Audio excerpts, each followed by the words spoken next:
આજે અષાઢ વદ આઠમ છે, શુક્રવાર છે, તારીખ 18/2025 વર્ષ છે.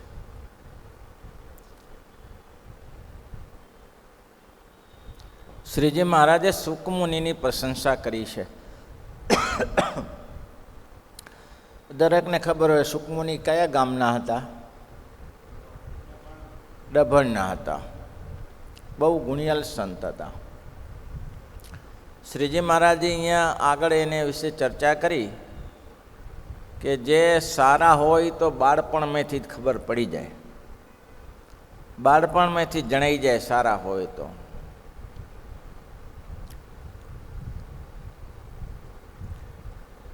એટલે ડભાણમાં 3 વસ્તુ પ્રશંસનીય મહારાજે ગણી છે. એક તો ડભણિયા સુકાનંદ સ્વામી, ડભણિયો આંબો, બહુ જ કેરી સ્વાદિષ્ટ હતી. એની કેરી મહારાજને કાયમ ગઢપુર પહોંચાડવામાં આવતી હતી. ડભણિયો પારેખો બળદિયો, મહારાજ કે આ બળદિયો અમારી આજ્ઞામાં રહે છે, અમારા સંકલ્પને જાણીને ચાલે છે. પહેલાં તો ગાડાનો ને ઊંટિયાનો ને ઘોડાનો જતો ને બધું. એટલે 3 વસ્તુને મહારાજે પ્રશંસા કરી છે.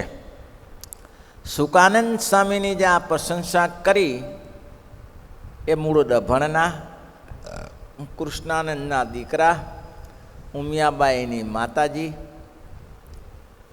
એને લગ્ન પછી 11 વર્ષ સુધી કોઈ સંતાન નહોતું કૃષ્ણાનંદજીને.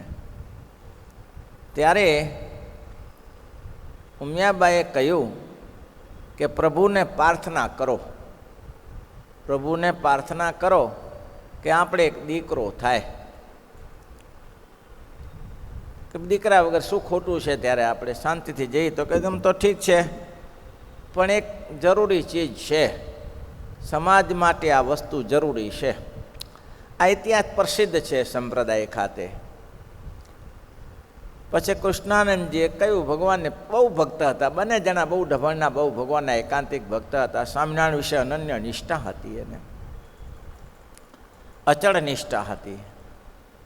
પછી કૃષ્ણાનંદજીને રાત્રે સપનું આવ્યું.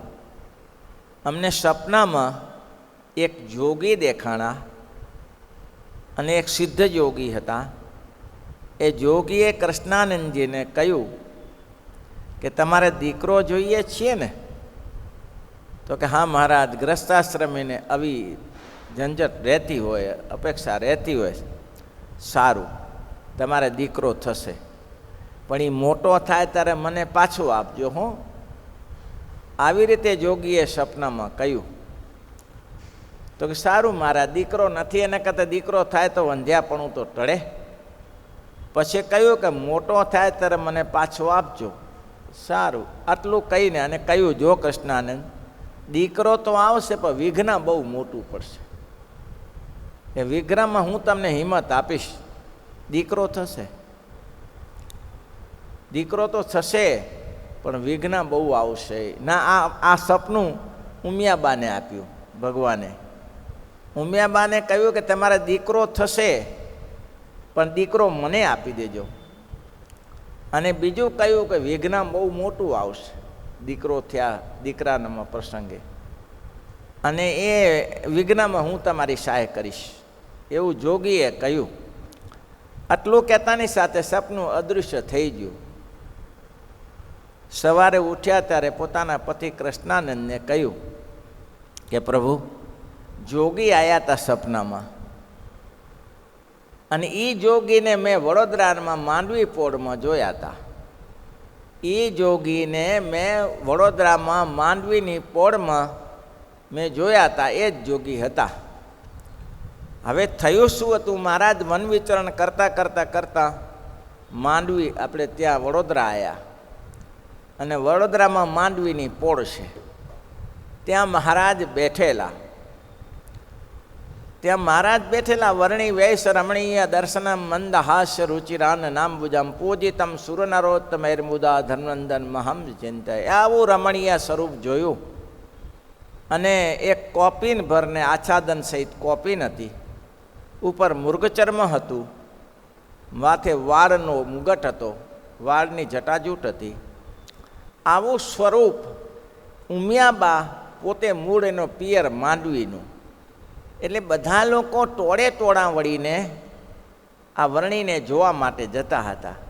કોઈ જોવા માટે, કોઈ દર્શન કરવા માટે, કોઈ તેજસ્વી છે. એક પછી એક દર્શન કરવા જાય અને દર્શન કરીને પાછા રિટર્ન થઈ જાય. નજીકમાં એક કપૂરચંદ વાણિયો હતો. એ વાણિયાને એમ થયું કે બધા જાય છે તો ચાલો હું પણ જઉં અને દર્શન કરીએ. જોગીના દર્શન કરવા ગયા એટલે બહુ રમણીય મૂર્તિ જોઈને આ વાણિયાને મનમાં એમ થયું, આ હા વૈષ્ણવ વાણિયા હતા, એને એમ થયું કે આવા જોગીને જમાડ્યા હોય તો. એટલે સેજે પૂછ્યું, વર્ણિરાજ જમવાનું થયું કે નહીં? એટલે આટલા બધા લોકો આવીને ગયા, કોઈએ જમવાનું? તો કે ના, હજી કંઈ થયું નથી. તો હું જમવાનું લાવું? હા, જે તૈયાર હોય લાવો. એટલે એના ઘરે જઈને એના પત્નીને કપૂરચંદે કહ્યું કે વર્ણિરાજ આવ્યા છે ને બહુ તેજસ્વી છે અને એ જમવાની ઈચ્છા છે, તો ઘરમાં તૈયાર છે તો ખીચડી બનાવેલી છે, અત્યારે જ ખીચડી ઉતારીશ. અચ્છા સારું, તો ખીચડી આપો. એક ખીચડી થાળીમાં લીધી, લોટો લીધો પાણીનો અને ઘીની એક વાટકીમાં ઘી લીધું અને મૂકીને વર્ણિરાજ પાસે આવ્યા. વર્ણિરાજે એક ખીચડીમાં ઘી ખાડો કરી અને ઘી નાખીને ખીચડી એકદમ મસળી નાખી અને મસળીને ભગવાન સ્વામિનારાયણ વર્ણિરાજ 2 જ કવલ ખાલી જમ્યા, 2 જ કોળિયા જમ્યા અને કપૂરચંદને કહ્યું કે લઈ જાઓ હવે આ પ્રસાદ, જમી જજો. એની ઘરવાળીને કહ્યું કે લે, આ વર્ણિરાજનો જમેલો પ્રસાદ છે, તમે જમો, આપણે પ્રસાદ લેશું. પણ એની ઘરવાળીએ જ્યાં આમ કોળિયો મોઢામાં, બહુ જ કામી સ્ત્રી હતી, બહુ વિશેલાભી હતી, જેવો કોળિયો મોઢામાં મૂક્યો એટલે ચમત્કાર ઝાટકો લાગ્યો અને ખાઈ જ ગઈ બધો પ્રસાદ, રહેવા જ દીધો નહીં. ખીચડી બધી ખાઈ ગઈ અને અતિ મહાનિષ્કામી બની ગઈ. એને કહ્યું, વાહ વાહ, કોઈ મોટા જોગી છે હો. કે એક કામ કરો, અત્યારે તો મોડું થયું, હું રાત્રે આખી સરસ મજાના પકવાન બનાવું અને સવારે એને હું જમાડું. હવે મારો સંકલ્પ છે. સારું, બનાય. આખી રાત્રિ સ્ત્રી મથી, કારણ કે પેલો ચમત્કાર જોયેલો નિષ્કામપણાનો, ઘણા સાટા પેંડા જે કંઈ ફાવતું હશે બનાવ્યું. સવારે બરોબર 6 વાગે કપૂરચંદ નાહી ધોઈ પવિત્ર થઈને ત્યાં વર્ણિરાજને મળવા જાય છે. તો વર્ણિરાજે પોતાનું પોટલું બગલમાં મૂક્યું, ઉપર ચર્મ મૂક્યું અને હાથમાં કમંડળું લઈને ચાલવાની તૈયારી કરે છે. અરે મહારાજ, આપ જાઓ છો? હા, જઈએ છીએ. અરે મારો સંકલ્પ રહી ગયો. શું? તમને જમાડવા છે આજે અમને. મારી પત્ની આખી રાત્રિ મહેનત કરીને ભોજન બનાવે છે. જમ્યા ને કાલે ખીચડી તમારી? અરે મહારાજ 2 જ કવલ જમ્યા. મહારાજ કે તમારું તો જમ્યા ને અમે. પણ વાણિયાને મહારાજ એકના બીજા ના થયા કે અમારે આગળ પહોંચવું છે. વણિકરાજ અહીંયા રોકાવાય નહીં. તો કે ના મહારાજ, મારા માટે કંઈક દયા કરો, મારા માટે અનુગ્રહ કરો. ત્યારે વર્ણિરાજે કીધું, અનુગ્રહ એ તમારા ઘરમાં આ વાતની કોઈને ખબર નહીં. તમારા ઘરમાં જે લક્ષ્મીનારાયણની મૂર્તિ તમારા ચોકમાં દટાયેલી છે અને એ મૂર્તિ અમે જ્યારે માગીએ ત્યારે આપી દેજો. જ્યારે માગીએ ત્યારે. ભગવાનને કોઈ કહે છે ને અકસ્માત કંઈ લોજમાં નથી આવ્યા, કે અકસ્માત ઘરમાં આયોજન બધું નક્કી કરીને જ આવ્યા છે. વાણિયો ચમકી ગયો કે આ મને ને મારા દીકરા સિવાય કોઈ, મારી પત્નીને ખબર નથી કે મૂર્તિ મેં અહીંયા દાતી છે લક્ષ્મીનારાયણની. ખુશ થઈ ગયો. ભલે મહારાજ, તે સમયે અમે પધારીશું અને તમારો ભાવ સ્વીકારીશું. પછી તો વાણિયો ઘરે ગયો ને મહારાજ ચાલ્યા ગયા. જ્યારે વડતાલમાં લક્ષ્મીનારાયણ દેવની પ્રતિષ્ઠા થઈ ત્યારે સંતો ડુંગરપુર ગયા, પણ જેવી જોઈ તેવી મૂર્તિ મળી નહીં. એટલે એ મૂર્તિ લીધા વગર પાછા આવ્યા. એટલે પછી મહારાજે વણિકને કહ્યું હતું કે અમે ત્યારે આવીશું. એટલે મહારાજે એને અંતર્જામી સ્વરૂપે, દિવ્ય સ્વરૂપે દર્શન આપી, એનો પ્રસાદ સ્વીકાર્યો અને કહ્યું કે અમારા સાધુ આવે છે, એને આ મૂર્તિ કાઢી આપજો. ભલે મહારાજ. વાણિયો ખુશ થઈ ગયો. એ મૂર્તિ અત્યારે લક્ષ્મીનારાયણ દેવના ડેરામાં આપણે વડતાલ પધરાવેલી છે. એ જ મૂર્તિઓ છે. આના ઇતિહાસ આ પ્રમાણે છે. એ દરમિયાન વસ્તુસ્થિતિ એવી કે ઉમિયાબા ત્યાં હતા, એટલે એને પણ આ દર્શન કર્યા હતા. એટલે કીધું કે મેં એ વર્ણીને જોયા છે અને મને એમ કહે છે કે દીકરો તો આપીશ, પણ મોટો થાય એટલે મને આપી દેજો. કૃષ્ણાનંદ કે આપણો એટલો સંકલ્પ તો પૂરો થશે, પણ એવું કહ્યું પતિદેવ, વિઘ્ન બહુ મોટું આવશે એવું કહ્યું. તો એ સપનામાં જે વિઘ્નની વાત કરી એ શું હશે? એટલે કૃષ્ણાનંદે કહ્યું કે બધું અત્યારે જાણી લઈએ તો પછી શું જાણશું? ત્યારે અત્યારે બધું ક્યાં જાણવાનું? એ સમય આવશે ત્યારે એ જ જણાશે. અને ભગવાનની ઈચ્છા એથી ઉમિયાબાને ગર્ભ રહ્યો. બીજી બાજુ 3 મહિના ગર્ભ થયા ત્યારે કૃષ્ણાનંદે કાંઈ રોગ નહીં હો, ખાલી નાસિકામાં એક નાનું ગુમણું થયેલું નાકમાં, અને એ ગુમણું ફૂટ્યું ને કૃષ્ણાનંદ ચાલ્યા ગયા. આ મોટું વિઘ્ન. પણ બેને ધીરજ રાખી. કેમ જોગીએ કહ્યું હતું ને કે ધીરજ રાખજો, હું તમને મદદમાં રહીશ. 9 મહિને દીકરાનો જન્મ થયો, પારણું બંધાયું. બહુ ગુણિયલ દીકરો, બહુ જ ગુણિયલ દીકરો, આનંદથી. અને એમાં ડભણમાં યજ્ઞ થવાની તૈયારી કરી. ડભણમાં યજ્ઞ થયો એટલે મહારાજ તો આવતા જ આવતા રહે. તો મહારાજ ઉમિયાબાની ડેલી પાસેથી નીકળ્યા. ઉમિયાબાની ડેલી પાસેથી. ત્યારે મહારાજે કહ્યું, ઉમિયાબા? તો કે હા મહારાજ, મને ઓળખો છો? આપ તો દયાળુ ભગવાન છો. એમને તો કે હા. સપનું આવ્યું તું જાજ છે? હા મહારાજ, જાજ છે સપનું. જાજ છે ને? તો કે હા.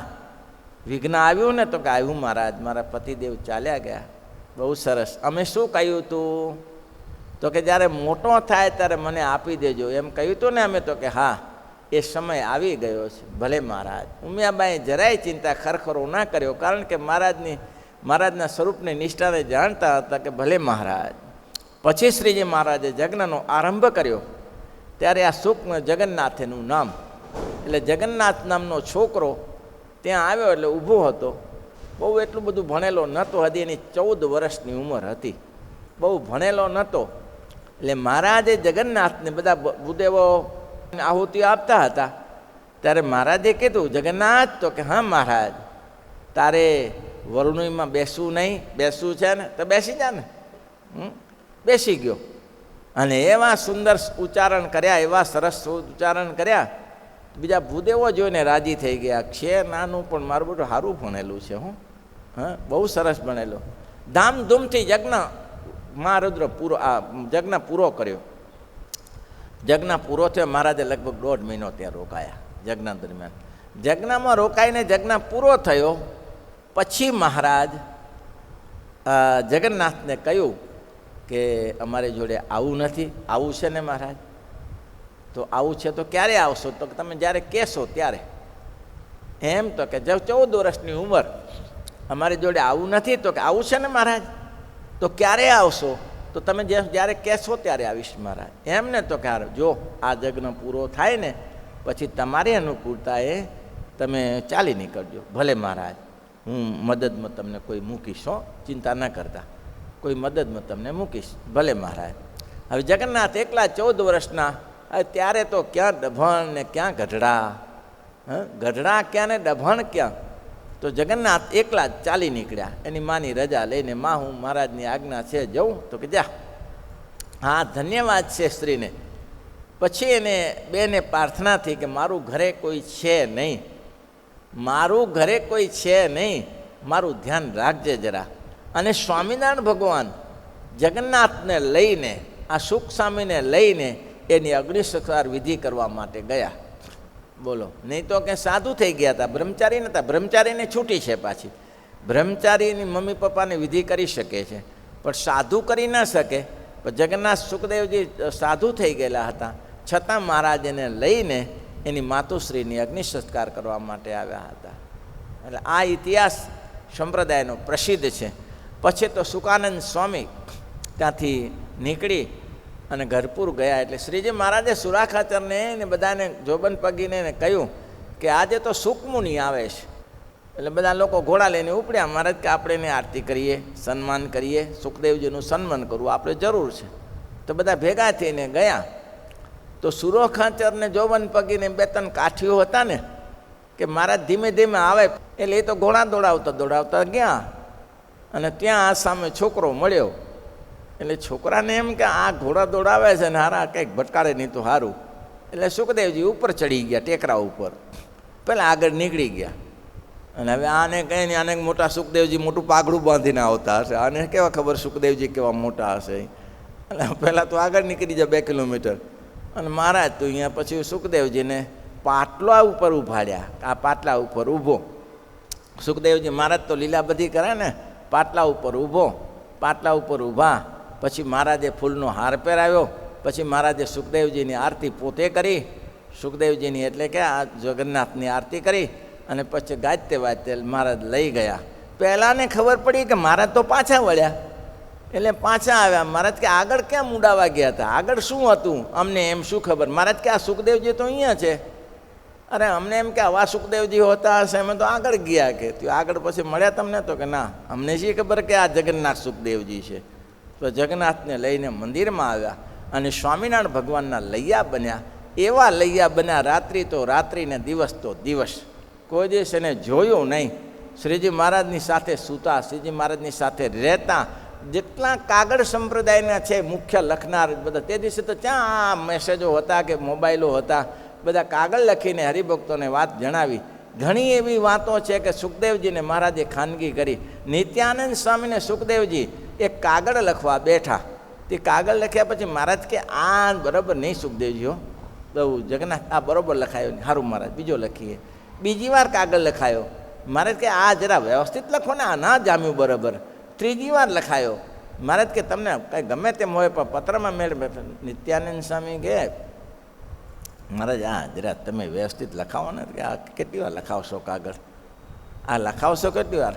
મહારાજ કે તમે હોઈ જાઓ, તમે હોઈ જાઓ, હું ને મારો સુખ જે કરવું કરીશું. હા, હું ને મારો સુખદેવજી જે કરવું કરીશું, તમે જઈને હોઈ જાઓ. જાઓ, મોડું થયું ને સૂઈ જાઓ. નિત્યાનંદ સ્વામી કંટાળે પણ સુખમુનિ કંટાળે નહીં. એક દિવસ સવારથી રાત્રિથી 10 વાગ્યાથી સવારે 5 વાગ્યા સુધી કાગળ લખ્યા. પણ સુખદેવજી આંખ ના બંધ કરે. હા, સુખાનંદ સ્વામી આંખ બંધ ના કરે. મહારાજની આજ્ઞા એ આજ્ઞા. એટલે મહારાજે કહ્યું કે આ સુખદેવજી જ્યારથી અમારી જોડે આવ્યા છે ત્યારથી ચડતો ને ચડતો રંગ છે. અને એને પોતે પોતાનું દ્રષ્ટાંત પાછળથી કહેશે કે જેમ અમને બાળપણામાંથી વૈરાગ્ય હતો એવો આ સુખદેવજીને વૈરાગ્ય છે. શ્રીપતિમ શ્રીધરમ સર્વદેવેશ્વરમ ભક્તિધર્માત્મદામ વાસ